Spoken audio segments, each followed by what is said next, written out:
Grandes corporações desafiando os estados nacionais. Vimos isso aqui no nosso país. As grandes empreiteiras, né, praticamente tomaram conta do Estado. E um grande número de atores governamentais que ocupam espaços que seriam do Estado. O interesse público e privado com grande interação e levando a quê? A corrupção. O terrorismo está solto no mundo. O Brasil é campo aberto para isso. Inúmeros atos terroristas são praticados hoje. Quando se queimam ônibus, quando se bloqueiam estradas, isso é ato de terrorismo. O crime organizado, né? Possibilidade de um novo colapso do sistema financeiro. Aí o pessoal alardeando que a Bolsa de Valores atingiu 75 mil pontos. Vamos olhar lá. São 4 grandes empresas que detêm 60% das ações. 2 são banco, Itaú e Bradesco. E as outras 2 são empresas de commodities, Petrobras e a Vale. O resto são pequenas empresas. Fluxo de capitais ilícitos, né? Hoje está havendo uma união mundial para conter isso. A lavagem de dinheiro que ocorre, né? Tivemos há pouco aí aquela dinheirama encontrada lá em Salvador, lá com o nosso amigo, digamos assim, entre aspas, Gedel, né? Que tomava banho com o dinheiro, né? Tal a quantidade de impressões digitais que havia nele. Migrações ilegais, né? Aqui em Brasília nós não vemos isso muito, mas vão ao Rio de Janeiro, caminhem na orla de Copacabana no final da tarde e vão ouvir línguas africanas, espanholas, haitianos e por aí afora. Conflitos armados, doenças infecciosas, a febre amarela voltou, chikungunya, zika, coisas que nós julgávamos banidas. Todo político tem um marqueteiro e se ele chegar nesta plateia aqui, ele vai falar tudo aquilo que é música para os nossos ouvidos. Porque o marqueteiro vai dizer o que ele tem que fazer. Ainda estamos vivendo sob a ditadura dos conceitos de esquerda e direita, que estão abraçados na corrupção, né? Os dois. Agora, senhoras e senhores, existe algo mais anacrônico do que esses 2 conceitos? Isso vem da Revolução Francesa, vem do final do século XVIII, da Assembleia dos Estados Gerais, e ainda continua-se com essa visão. O Estado, a nação, ela tem que ter um caminho, um futuro, e cada governo vai buscar manter aquela rota, um pouquinho para cá, um pouquinho para lá, mas a rota é uma só. Infelizmente, isso não ocorre. Os políticos hoje, eles falam o que as pessoas querem ouvir, não tem compromisso com o futuro e vence a eleição o político, o melhor marqueteiro e capaz de reunir e interpretar maior volume de ideias para, digamos assim, enganar a população. Ainda tem um ideário obsoleto e sentimentos vivenciados na era colonial. Ainda todo mundo acha que o português é culpado de tudo, que o espanhol é culpado de tudo, não é? Como se nós não tivéssemos 200 anos já independentes. Contingente de excluídos. E aqui eu quero dizer que excluídos não são pobres. Nós que operamos nas favelas do Rio de Janeiro, na Maré, no Alemão, ali nós vemos a realidade do excluído, é aquele onde o Estado não chega. O Estado não retira o lixo, o Estado não mantém a escola, o Estado não mantém a unidade de pronto atendimento funcionando, o Estado não coloca o saneamento básico, o Estado não dá nada para essas pessoas. Aí quem é que dá? É o traficante.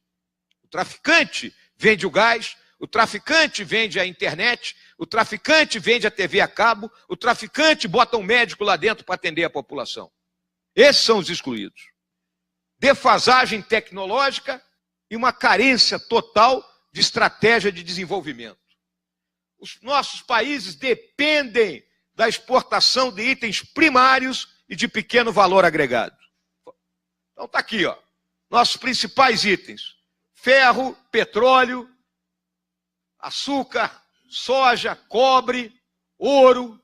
Esses são os principais itens de importação. Nada de produtos industrializados. Os grandes compradores, 35% do que se vende da América do Sul compra os Estados Unidos, 27% a China. São os 2 grandes compradores. Regimes políticos frágeis. Está aí, ó, Venezuela com problema, Equador com problema, Bolívia com problema. Insegurança institucional ligada à fragilidade dos regimes. Diplomacia paralela, regida por atores não institucionais e com estratégias, em tese, pouco transparentes. Mas nós sabemos que são bem transparentes. Qual é a diplomacia paralela? Está aqui, ó, o Foro de São Paulo, que todos os senhores e as senhoras conhecem muito bem. Mas em algumas plateias que eu compareço, o pessoal desconhece. Está aqui, ó, criado em 1990. Olha quem está aqui, ó, sentadinho aqui, ó. Amigo lá do nosso, na época ainda, o Fidel Castro. O que o Fidel Castro fez?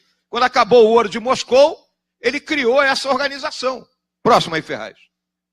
É a mais vasta organização política que já existiu na América Latina. Participam todos os governantes esquerdistas do continente. Mais de 100 partidos legais e várias organizações criminosas ligadas ao narcotráfico e ao sequestro. Tínhamos as Farc agora vão virar um partido político, e o Movimento de Esquerda Revolucionário Chileno, entre outras. Foro de São Paulo está atuando? Está atuando. Próximo. Está aqui, ó. Segundo encontro, 15 de julho. Solidariedade a quem? Lula e a Venezuela. Então, esse pessoal não desiste nunca. Aquela história, sou brasileiro e não desisto. Aqui, ó, essa turma aí não desiste. Aqui temos condições favoráveis à atuação daquela criminalidade transnacional, inteligência dos grandes países, ONGs, grandes empresas e decisões das organizações multilaterais. ONU, OTAN, decisões desses grupos nos influenciam. Somos vulneráveis àquelas ameaças globais e aqui estão os maiores produtores de droga. Bolívia, Peru, Colômbia na cocaína e Paraguai na maconha. E quem é o grande mercado consumidor? O Brasil. Tudo que eles produzem ou vem para cá ou vai na direção dos Estados Unidos e da Europa. Essa é a realidade. Ninguém tem dúvida do nosso porte estratégico, né? 8,5 milhões de quilômetros quadrados, 7.500 quilômetros de costa, 17 mil quilômetros de fronteira, com 11 países diferentes. E aí é importante, senhoras e senhores, soluções para a nossa questão de fronteira não é igual de outros países. Olha o tamanho da nossa fronteira e a quantidade de gente com quem a gente se liga. Crise política, preciso discorrer da crise política, de todo o esgotamento do modelo implantado a partir da Constituição de 88, que um dos partidos políticos existentes hoje chamou de presidencialismo de cooptação. Preciso discutir da baixa representatividade dos poderes da República. Preciso tratar da forma como nós temos uma proliferação de partidos que não representam a ninguém. Algum dos senhores e as senhoras se sentem representados por algum partido político existente? Está coerente com as ideias que a gente comunga? Então nós precisamos reformar a nossa política, com urgência, para que ela viva com P maiúsculo e não com P minúsculo. A crise psicossocial, a crise de valores da sociedade, essa crise, ela está atacada onde? Na célula máter da sociedade, que é a família.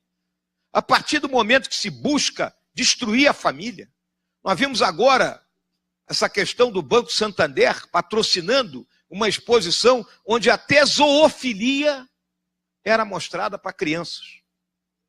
A que ponto a gente chega? Mas eu vou falar agora da crise econômica. Criar essa nova matriz econômica. Endividamento de famílias e empresas, valorizar o câmbio, as desonerações fiscais, ou seja, primeiro começou com determinados setores tendo um alívio no pagamento dos tributos. A partir daí, todo mundo quer sua sinecura, seu privilégio. Não, eu também quero. De modo que no final das contas ninguém mais estava pagando tributo, ou estava pagando de forma reduzida. E aí os famosos subsídios. Os explícitos, que são as desonerações, e os implícitos. É o que era BNDES, Caixa, Banco do Brasil. O BNDES captava dinheiro a 13% no mercado e emprestava a meia dúzia. A diferença coberta pelo Tesouro. Mas coberta como? Com dinheiro que o Tesouro tinha? Não, com o título da dívida pública. E aí a dívida foi aumentando. Os senhores sabem quanto está a dívida hoje do PIB? 74% do nosso PIB. São 4,7 trilhões de reais que nós estamos devendo. A contabilidade criativa do Arno Agostinho, né, o velho trotskista lá do Rio Grande do Sul, e aí levando ao atraso nos pagamentos. Por quê? A Caixa paga os benefícios, auxílio-desemprego, benefício de prestação continuada, e o governo tem que ressarcir a Caixa. Aí o governo não ressarcia, pedalava, jogava para o outro ano e deixava o prejuízo na conta da Caixa. E aí, déficit fiscal, né, e aumento da dívida. Observem o déficit. 2012 nós tínhamos superávit. Isso aqui é resultado primário. Resultado primário é conta de padaria. É receita menos despesa. Não entram aí os juros da dívida pública. Então, 104 bilhões em 2012, 2013, 91, aqui ó, 2014. Tínhamos que fazer o diabo para sermos eleitos. Não era isso aí? Menos 32,5. 15, menos 111. 16, menos 154. E agora, menos 159 bilhões. Essa é a situação do governo brasileiro, senhoras e senhores. Eu tenho alertado meus companheiros na minha instituição sobre isso, porque em determinado momento o Estado pode quebrar. A economia, ela anda, mas a economia estatal, ela não está andando. Próximo. E o resultado final disso aí? Se criou um novo regime fiscal. Qual é o novo regime fiscal? A pizza do governo é uma. O que é que ela aumenta para o ano seguinte? De acordo com a inflação do período de julho de A-1 até junho de A. Esse é que o orçamento só pode aumentar nisso. Então engessou o orçamento. E a vida real? Por determinação constitucional, as despesas com previdência, pessoal e benefícios crescem acima da inflação. Em consequência, vai aumentando a parte da pizza das despesas obrigatórias e aquilo que se chama de despesas discricionárias, que são o investimento e o custeio da máquina pública, vai sendo comprimido. E aí o governo para. Ele vai ficar só pagando gente. Até quando? Prazo é 2022. Em 2022, se nada for feito, o orçamento da União será todo consumido pelas despesas obrigatórias. Para cumprir a meta, está aqui que eu falei, o governo tem que cortar gastos com custeio e investimento, e com isso falta o recurso para saúde, educação, defesa. E em 2022, as despesas obrigatórias serão maiores que o orçamento da União. Nichos de pobreza preocupantes aqui no nosso país. A infraestrutura logística. Nós construímos um modelo inicial montado em cima de rodovias, não conseguimos ter a interoperabilidade. Não é possível que com 7.500 quilômetros de costa, com portos, a gente tire uma carga do Rio Grande do Sul para o Rio Grande do Norte em lombo de caminhão. Bases institucionais do nosso país frágeis. Aplicação desequilibrada das expressões do poder nacional. Defesa e segurança são precárias. E a atividade de inteligência, ela se tornou maldita com o fim do período dos presidentes militares. É chamado de ditadura militar. O período de 1964 a 1985 é deboche. Porque os mesmos que chamam de ditadura militar chamam Fidel Castro de presidente. Atores à margem da lei, abrigados em áreas e segmentos carentes da população e em atividades envolvidas pelo Estado. Então aqui estão os dois grandes grupos de bandido que nós temos. Aquele bandido que nos assalta na rua, que rouba o celular, que rouba o carro, que dá um tiro num pai de família na esquina para tirar qualquer troco que o cara tenha, e a turma do colarinho branco, a turma dos 51 milhões. Né? A turma como o nosso Carlos Arthur Nussmann, que tinha mais dinheiro em casa que no banco. Né? Eu acho que ele não confia nos bancos, deve ser algo dessa natureza. Sociedade carente de coesão cívica. Sociedade brasileira está anímica. ela mal e porcamente ela se robustece para torcer pela seleção brasileira.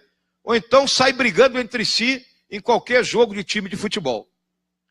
Crescimento insuficiente e o Estado é partidarizado. O partido assume, ele loteia tudo. Tal ministério é do Cicrano, o outro é do Beltrano e aquilo é porteira aberta. Coloca quem ele quer lá dentro e vamos dar um jeito, né, de fabricar dinheiro. E aí a gente se lembra sempre daquele personagem do Justo Veríssimo, né? Do Chico Anísio, o Justo Veríssimo, né? Aquele deputado que só queria uma mamata, uma negociata, é o que nós vemos. Índices preocupantes de corrupção. O aparato de segurança pública é frágil, obsoleto e comissões institucionais precariamente definidas. Senhoras e senhores, a polícia vive o pior dos mundos. Se ela age como polícia, reprime, prende, mata, a equipe dos direitos humanos aí da Maria do Rosário e Jean Willis e outros, né, Randolfo Rodrigues e por aí afora, vai cair em cima da polícia. Observe e leia uma página do Globo, qualquer dia da semana. Os senhores encontrarão o seguinte relato.